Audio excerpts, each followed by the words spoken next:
안녕하세요. 원래대로라면 결혼한 지 올해로 4년차를 맞이해야 했어야 하는 30대 초반의 주부입니다. 이혼한 이야기가 뭐가 자랑이냐고 사연까지 정리하시겠지만 저는 요즘 전에 없이 잘 지내고 있어요.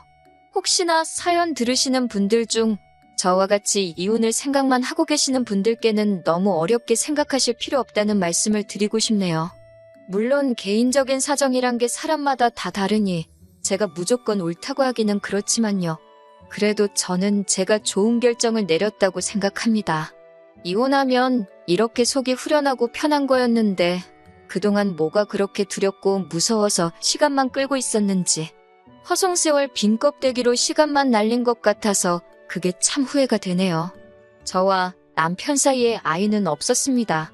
애초에 제가 직장을 그만두기로 한 건 결혼하자마자 곧바로 아이를 가지고 싶어 했기 때문이에요. 그런데 제가 회사를 그만두자마자 사소한 다툼이 시작돼서 아이가 깼다 직장을 그만뒀는데 결혼 생활 4년 동안 아이를 만들 노력조차 안 하게 되었네요. 아무튼 이렇게 되고 나니 아이가 없는 게 새삼 다행이구나 하는 생각이 듭니다. 결혼은 요즘 대세라는 반반 결혼을 했습니다. 남편이나 저나 당시의 벌이는 비슷한 편이었어요. 그런데 두 사람 다 취직을 한 기간이 얼마 되지 않아서 양가에서 똑같이 지원금 받고 모자란 부분은 대출을 받게 되었습니다. 영끌이나 마찬가지인 대출이었는데 그나마 다행인 건 저나 남편 벌이가 괜찮은 편이라서 대출이자에 대한 부담이 그렇게 많은 편은 아니었어요. 제가 하던 일이 트렌드에 굉장히 영향을 많이 받는 업종이어서 보통 출산 후 다시 일자리를 구하기가 엄청 힘든 편입니다. 그런데 또 그런대로 프리랜서로 일을 할 수 있는 기회가 다른 직종보다는 괜찮은 편이라서 남편과 긴상의 끝에 회사를 그만두고 프리랜서로 일을 시작해보려고 했어요. 출산과 육아로 생기는 공백이 부담스럽기도 하고 아이가 태어나고 안정적인 가정을 꾸리는 것도 좋지만 저는 제 커리어를 그런 식으로 포기하고 싶지는 않았거든요. 물론 프리랜서가 된다 하면 지금 회사에서 받는 안정적인 수입은 꿈도 꾸지 못할 수도 있는 리스크가 있었습니다. 잘 풀리면 회사에서 버는 돈 그 이상을 벌 수 있지만 반대로 말하자면 일거리가 하나도 들어오지 않는 경우도 있거든요. 그래도 결혼 생활 1년 2년 하는 것도 아니고 아이도 하루 이틀 키우다 말 게 아니기 때문에 제가 하루라도 빨리 프리랜서로 이름을 알리는 게 나중을 봤을 때는 더 도움이 될 거라 생각했어요. 남편도 잘 할 수 있을 거라면서 저를 응원해줬습니다. 이런 어려운 결정을 내리는 데는 당연히 남편이 제게 용기를 북돋아 주었기 때문이 컸어요. 그런데 알고 보니 그런 게 아니었네요. 회사를 그만두면서 그래도 대표님이 저같이 실력 있는 사람을 어디서 또 구하냐며 많이 아쉬워하셨어요. 혹시나 나중에 아이가 태어나고도 복직할 계획이 있으면 연락이나 한 통 달라고까지 해주셨네요. 그냥 해주는 말이었겠지만 제가 그동안 회사에서 최선을 다했다는 이야기처럼 들려서 기분은 좋았습니다. 대표님도 대표님이지만 저도 많이 아쉬웠어요. 대우도 좋았을 뿐더러 이 회사에 들어오려고 정말 엄청 많은 준비를 했었기 때문에 이렇게 그만두게 되는 게 너무 아쉬웠습니다. 그렇게 프리랜서 생활을 시작한 지 한 달이 지났을 때의 일입니다. 그날은 남편은 회사로 출근을 해 있었고 저는 집에서 집안일을 하고 있던 여태까지와 다를 것 없는 평범한 날이었습니다. 그런데 현관문에서 비밀번호 눌리는 소리가 나더라고요. 남편이 퇴근하기에는 살짝 이른 시간이길래 누군가에서 나가보니 시어머니가 인상을 잔뜩 쓰고는 집 안으로 들어오시더라고요. 시어머니가 집 비밀번호를 알고 있을 리가 없는 상황이었으니 남편이 알려줬다는 걸 직감하게 되었어요. 시어머니가 비밀번호까지 눌러서 그런 표정으로 들어오는 걸 보니 잘은 모르겠지만 뭔가 좋은 일이 아니겠구나 하는 생각이 들었습니다. 남편이 어머님한테 비밀번호를 알려줄 시간에 저한테도 전화 한 통 해줬으면 좋았겠다 싶은 생각이 들었어요. 미리 대비라도 할 수 있었을 테니까요. 시어머니는 다짜고짜 제가 직장을 그만뒀다고 들었다며 그걸 마치 따지기라도 하듯이 저에게 물어보셨습니다. 이미 한 달이 지난 시점에서 저렇게 나오시는 걸 보니 남편이 시가족들에게는 제가 직장을 그만두게 된 걸 이야기하지 않았나 봐요. 그래서 한참을 진땀을 빼면서 제가 직장을 그만두게 된 이야기를 해명해야만 했습니다. 남편과 합의된 일이다. 정 무엇이면 전화를 해보시라고. 하지만 시어머니는 도통 제 말을 믿지 않으시고 끝까지 어떻게 그런 결정을 본인과 상의도 없이 내렸냐며 화를 내고 계셨습니다. 그런 것까지 어머님한테 허락을 받아야 하는지는 몰랐지만 당시에는 사실 어머님과의 불화가 처음 있는 일이었으니 입도 뻥끗 못하고 계속 당하고만 있어야 했어요. 한참을 시어머니에게 시달리고 있는 와중에 문이 열리는 소리가 나더라고요. 남편이 퇴근해서 돌아온 거예요. 정말 그제서야 이 시달림이 끝이 나겠구나 싶었고 구세주가 등장한 것만 같았습니다. 남편이 저 대신 어머님을 이해시켜주는 것까지도 바란 게 아니었습니다. 더 혼나도 상관이 없으니 단지 제가 직장을 그만두기로 한 과정을 정확히 말씀드리고 그 자리에서 제 편을 들어줬으면 싶었어요. 그리고 그렇게 해줄 거라 당연히 믿었고요.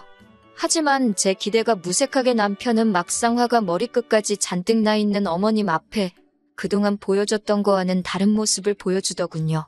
제가 어떤 결정을 내리던 응원해주겠다던 남편이 시어머니가 대노한 모습에 자기가 언제 그랬냐는 듯 마치 회사를 그만두고 나온 건 전적으로 저희 독단이고 잘못이라고 말을 바꾸더라고요. 아무리 어머니가 무서워도 그렇지 어떻게 저렇게 했던 말을 안 한 척을 할 수 있지 싶었습니다. 그때 처음으로 제가 이 남자와 결혼하게 된 것을 후회하게 되었어요. 그리고 그때 끝내버리지 않고 지금까지 질질 끌고 왔는지 싶은 마음입니다. 어머님이 저렇게 화내는 이유는 결론부터 말씀드리자면 우리 아들이 혼자서 뼈 빠지게 벌어 대출금 갚고 생활비를 주는데 제가 집에서 놀고 먹고 있는 꼴을 못 보겠다는 겁니다. 제가 프리랜서로 재택근무 형식으로 일을 할 계획이다 했더니 돈을 얼마나 벌었냐고 물으십니다. 그 말에는 할 말이 없더라고요. 사실 한 달 동안 일거리가 하나도 들어오지 않아서 수입이 전혀 없었거든요. 하지만 막말로 제가 무슨 남의 애를 낳아서 남편 돈으로 키우겠다는 것도 아닌데 내가 번 돈 네가 번 돈 이야기가 왜 나오는지 이해가 가질 않았어요.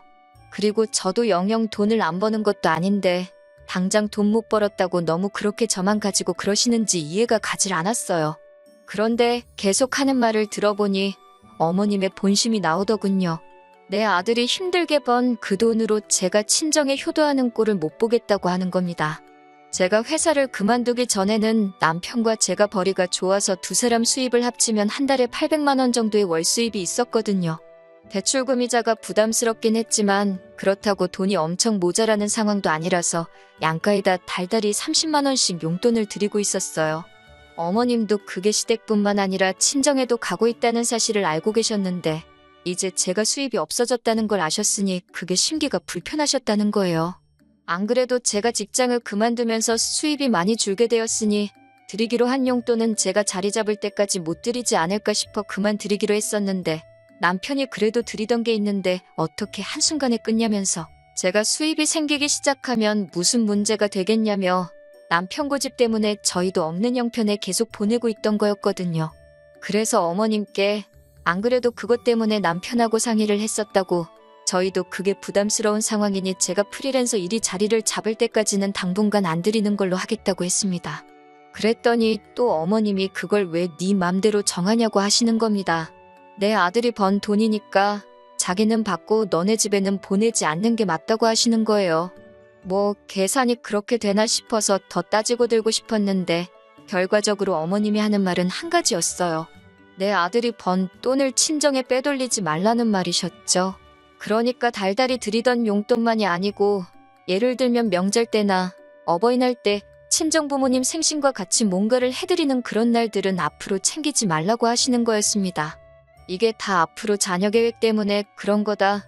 현재는 수입이 없지만 조만간 생길 것이다 등등 제 이야기는 하나도 듣지 않으시고 내 돈은 내 돈, 내 아들 돈도 내 돈이라고 확실히 선을 긋고만 있었습니다. 그 와중에 남편은 찍소리도 못하고 오히려 엄마 말이 맞다는 듯이 수긍을 하고 있으니 옆에서 지켜보는 제 속이 다 답답하더라고요. 어머님이 자기 할 말만 다 하고 돌아가시니 그 시끄러웠던 집이 언제 그랬냐는 듯이 조용해지더라고요. 저는 그때까지도 남편이 어머님 말씀에 맞장구 쳐주고 하던 게 다 어머님 기분 맞춰주면서 상황을 유연하게 해결시키려 한 거라 굳게 믿었는데 그게 아니더라고요. 남편은 난데없이 엄마 말이 틀린 게 하나도 없지 않냐고 하면서 대출이자 내고 생활비 주면서 자기도 자기가 쓸 돈이 없어서 그동안 회사에서도 후배들한테 커피도 한 잔 못 사주고 그랬던 게 너무 자존심이 상했다고 하는 겁니다. 당장이야 제가 수입이 없는 건 맞지만 애초에 회사를 그만두고 프리랜서를 하는 게 좋겠다고 등 떠밀던 게 누군데 저러고 나오니 어이가 없었어요. 같이 결정한 걸 가지고 왜 내 탓만 하냐고 했더니 누군 한 달 동안 수입이 없을 줄 알았냐고 하면서 그게 다 제 능력이 부족해서 그런다는 겁니다. 결국 이제부터는 네 돈, 내 돈 따로 관리하자고 하더니 생활비도 필요한 이유를 적어서 자기한테 다서 쓰라고까지 하더군요. 솔직히 그때 이혼까지 생각하기도 했습니다. 그런데 한편으로는 결혼한 지 3개월 만에 이혼하는 부부가 세상에 어디 있나 싶기도 하고 괜히 주변으로부터 손가락질을 받지는 않을지 친정 부모님이 주변 사람들한테 면목이 서지 않지는 않을지 정말 너무 여러 가지가 다 걱정이 되었습니다. 그래도 그때 적어도 일을 그만둔 한 달 사이에 아이가 생기지 않은 게 천만다행이라는 생각을 했습니다. 다음 날이 되어서 저는 제가 다니던 직장을 찾아갔습니다. 차라리 애를 안 낳고 살면 살았지 저런 취급을 받으면서 살고 싶지는 않았거든요. 회사 대표님은 저를 반겨주면서도 조금만 더 일찍 오지 그랬냐면서 난색을 표했습니다. 회사에서는 이미 벌써 제 빈자리를 채우기 위해 인력 중원을 해놓은 상태였고 그걸 저 때문에 물을 수 없는 상황이다 보니 저를 다시 복직시킬 만한 여력이 없었던 거예요. 제가 제 발로 사표를 내고 나갔는데 누구를 탓하겠어요? 그렇게 그냥 아무런 소득 없이 집에 돌아오게 되었네요. 남편은 퇴근하고 오더니 그렇게 큰 소리를 치더니 복직은 어떻게 된 거냐며 빈정대듯이 물어보더군요. 잘 안 됐다고 하니 그럴 줄 알았다면서 왜 멀쩡히 다니는 회사는 그만둬가지고 이 사단을 만드냐고 계속 제 속을 긁기 시작했습니다. 정말 너무 분하고 화가 나는 와중에 남편이 심호와 작당을 하고 그날부터 저에게 왜 그렇게 했는지 그 이유를 알게 되었네요. 남편이 아버님 건강검진을 다녀와야 하니 저보고 모시고 다녀오라고 하는 거예요. 어머님도 계시고 시동생도 있는데 제가 그걸 왜 가야 하느냐 따지니 생활비를 받으려면 제가 그에 합당한 일을 해야 한다네요. 세상에 제 편만 들어줄 거라 생각했던 남편 입에서 그런 소리가 나오니 정말 어이가 없었습니다. 대놓고 저보고 식모살이를 하라고 하는 거잖아요. 화가 머리끝까지 나서 한 번만 더 나를 식모 취급을 했다간 그땐 이혼해버리겠다고 했습니다. 그리고 그깟 대출이자와 생활비는 내가 가져다 줄 테니 이딴 거 한 번이라도 더 나한테 시켰다간 어떻게 되는지 한번 보자고 했어요. 남편도 결혼하자마자 이혼하는 건 좀 아니라고 생각했는지 그때부터는 아무 말도 없었습니다.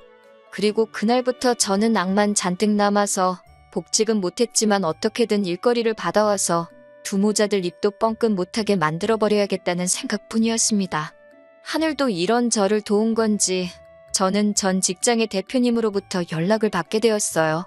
복직 이야기는 아니었지만 회사에 들어오는 일거리 중에 단가가 안 맞는 일들은 저한테 소개를 시켜주고 싶으시다는 거였습니다. 물론 대표님도 그 과정에서 중개료식으로 돈을 얼마 떼가긴 하는 거였고요. 대표님 입장에서는 단가가 낮지만 잠재 고객일 수 있는 사람을 잡을 수 있어서 좋고 제가 어떤 사람인 줄 알고 있는데 그렇게 저를 보내고 나서부터 한동안 마음에 걸려하셨다는 거예요. 처음 받은 일은 정말 얼마 되지도 않는 일이었는데 어차피 대출이자만 반반씩 내기만 하면 되는 거니 뭐가 됐든 해보기로 했어요. 뭘 하든 남편이나 시모 계획대로 시가족 뒷바라지를 하면서 돈을 다 쓰는 것보다는 나을 거라 생각했거든요. 아무튼 그렇게 점점 프리랜서 활동이 자리를 잡기 시작했고 벌이도 늘어나게 되었습니다. 대표님이 일가물은 물어다 주던 것 외에도 활동하면서 입소문을 타게 되니까 알아서 일거리도 들어오기 시작했고요. 그리고 그때부터는 일 때문에 밤 늦게까지 작업을 해야 하는 일도 있었기 때문에 남편과 갑방 생활을 하게 되었습니다. 그러다 보니 2년 전부터는 이제 더 이상 대표님의 도움 없이도 일거리가 차고 넘쳐나는 정도로 성장하게 되었고 벌이도 회사를 다닐 때와는 비교도 안 되는 많은 돈을 벌게 되었습니다. 제가 돈을 벌어오니 남편도 더 이상 저한테 아무 말도 못하더군요. 일부러 보란듯이 제가 번 돈으로 친정부모님 차도 새 거로 한 대 뽑아드리고 일부러 친정집으로 택배 보내도 될 거 저희 집으로 받아서 남편 보여준 뒤에 친정으로 다시 보내고 있습니다. 제 일이 바빠지면서 집안일도 딱 제가 필요한 것만 하고 남편이 해야 할 건 남편이 알아서 하게 냅뒀어요. 대외적인 자리에서는 사이좋은 부부인 척 연기를 했지만 사실 룸메이트나 다름없었습니다. 그리고 얼마 전이었습니다.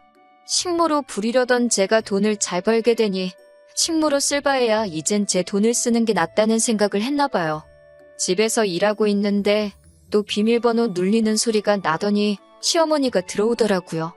그렇게 비밀번호를 바꿔봐야 소용이 없는 게 바꿔봐야 남편이 다 알려져 버렸으니 이제는 그냥 그러려니 하고 있습니다. 시어머니가 들어오자마자 잠깐 이쪽으로 와보라고 하더라고요. 저는 지금 일을 하고 있는 중이라 시간을 못 내드린다고 했습니다. 평소 같으면 얼마나 대단한 일 하길래 어른이 부르는데도 본체만치 하냐며 빈정대실 분이었는데 별 대꾸도 없으시고 거실 소파에 앉아서 가만히 계시더라고요. 왜 저러나 싶었는데 또 조용히 기다리고 있으니 사실 일이 다 마무리된 상황이었는데도 바쁜 척 하면서 시간만 보냈습니다. 자꾸 소파와 제 방을 왔다 갔다 하시며 똥 마려운 강아지 마냥 제 눈치를 보고 계시는데 이 정도면 충분하다 싶어서 밖으로 나와 무슨 일이냐고 물어봤어요. 그랬더니 시모가 하는 말이 얼마 후에 신우가 시집을 가게 되는데 신우 결혼 상대가 의사랍니다. 그런데 시모가 우리 의사 사위한테 병원을 차려줄 돈은 없고 아무리 못해도 집이라도 한 채 해가는 게 맞는 것 같지 싶은데 돈이 모자란다고 하는 거예요. 그러니 결국은 신우가 살 신혼집 해주는데 제 돈을 좀 써도 되냐 물어보러 온 거였지요. 그 돈을 제가 왜 줘야 하냐고 대번에 물었더니 시모가 쩔쩔매면서 어떻게 좀 안 되겠냐 계속 부탁을 하시는 거예요. 여태 4년 동안 남편하고 저하고 따로 돈 관리를 해왔으니 제가 아니라 남편한테 물어봐야 하는 거 아니시냐 물어봤죠. 그랬더니 어머님은 남편이 따로 모아놓은 돈이 없다는 사실을 말해주시더라고요. 각자 돈 관리하면서 저도 크게 신경을 쓰지는 않았는데 대충 보니 남편은 자기가 직접 돈을 관리한 게 아니라 그 돈으로 신우며 시부모 뒷바라지도 해주고 주식도 하고 코인도 하고 정말 자기가 쓰고 싶은 대로 쓰고 다녔더군요. 그러니 모아놓은 돈이 4년 동안 1,000만 원도 되지 않아서 결국 시어머니가 저한테 와서 고개 숙이고 돈을 좀 해보려 하시는 거였고요. 그래서 알겠다고 말씀드리니 시모 얼굴에 웃음꽃이 활짝 피더군요. 돈이 3억 원이 어쩌고 하시길래 그러면 신우한테 앞으로 우리 집으로 출근하면 된다고 했어요. 어머님이 무슨 소리냐는 듯한 표정으로 쳐다보시길래 남편이 4년 전에 제게 말한 대로 그 돈을 받으려면 그 돈에 맞는 합당한 일을 해야 하지 않겠냐고 말씀드렸죠. 한 달에 200씩 주는 셈 치고 이자도 없는 걸로 해줄 테니 앞으로 향후 13년 동안은 우리 집에 와서 집안일부터 밀린 일까지 다 하고 그 길로 저희 친정부모님 집에 가서 집안일까지 하고 오면 딱 되겠다고 했어요. 어차피 남편하고 저하고는 집안일이 서로 별개이니 우리 집에서는 별로 할 일이 없을 거라고요.